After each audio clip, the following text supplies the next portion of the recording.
What's up guys, how are you doing? I'm hoping that you're doing good. My name is bonarerinyakina and thank you so much for clicking on this video. On here I do talk about real estate and everything in between, and today we are gonna be looking at 10 steps to follow when buying land in Kenya.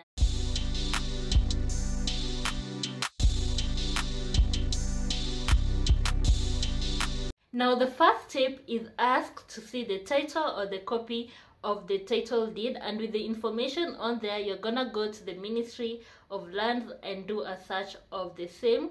It normally costs around 520 shillings, and that is gonna help you know who the real owners of the property is. And now after that, our second step will be for you to go to the local authorities and do a search and find out if there are any unpaid land rates on the land, and if there's any, agree between you and the seller who is gonna settle that, because there is no way a property can be transferred if there's any unpaid land rates.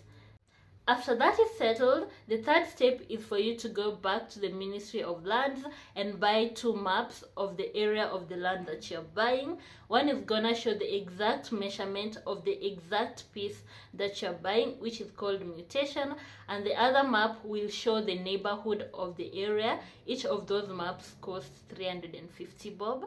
Now, with the 2 maps and a surveyor, visit the land that you are buying and verify all the details, the measurement on all that, and check the beaconing. I'm gonna get into beaconing in a totally different video because that's a whole other thing, so make sure that you are tuned for that.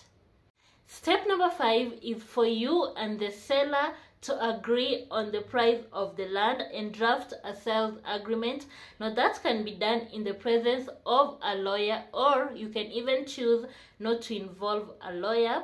Now with the Law Society of Kenya, it says that if the property of the land costs below 1 million shillings, the lawyer cost will be around 3,000 shillings, and if it is above 1 million shillings, it will be about 8,000 shillings. Remember, at this point, it is very necessary for you to have a written down agreement between you and the seller, because that is an official binding when buying property.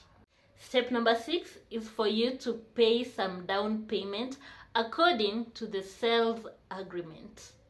Number 7 is for you to seek approvals from the Land Control Board, especially if the land is zoned for agricultural purposes. Now, zoning is a totally different story. In short, zoning is what you can and can't do with a particular piece of land, and I will be surely getting into that in a totally different video. So make sure that you're subscribed and you have your notification turned on so that you can be missing that. Now the Land Control Board meets once a month and it costs 1,000 bob for you to have some time in the meeting. And if you want a special meeting, which is not just that one which they meet a month, is for you will be having to pay around 5,000 shillings for you to have that sit down with them. Now at this point, number 8, you have your consent from the Land Control Board, you have your clearance from the county land rates, your 2 maps, you have your agreement, you have your KRA pin, you have your passport and the copy of the title deed. You will go to the Ministry of Land and do a transfer of the title to your name. With this transfer, it's gonna cost you about 5,000 shillings. Step 9, you can now pay the balance according to the sales agreement. At this stage, you do not need the seller. You can now go and pay the stamp duty according to the value of the land. It's 4% of the sales value in municipality and 2% of the sales value in reserves. Number 10, now the land officially belongs to you. And before you have all the celebration and the parties and everything, enjoying owning a property, go first to the Ministry of Lands and Physical Planning and do a search of the land and make sure that it is under your name.